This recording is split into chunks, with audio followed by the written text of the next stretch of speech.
turacyari ku kibuga cy'imirwano muri Ukraine aho intambara ikomeje nanone.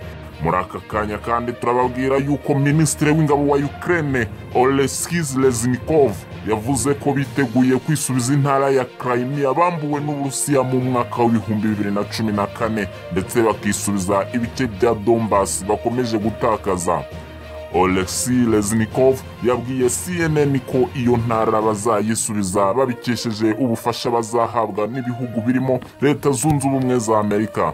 Yagize ati tuzisubiza ibice byacu byose uko bingana harimo na Crimea, gusa tuzabigendamo gahoro intambwe ku yindi.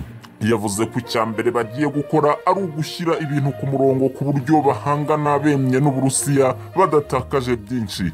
Yavuze ko ikindi bazakora ari ugusubiza inyuma ingabo z'Uburusiya mu birindiro zahozemo mbere y'itariki 24 Gashyantare uyu mwaka.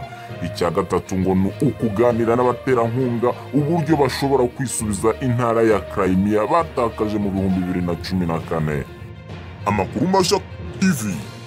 Kanda handitse subscribe niba utarabikora, uraduteye inkunga yo kujya tukugezaho amakuru mashya buri gihe.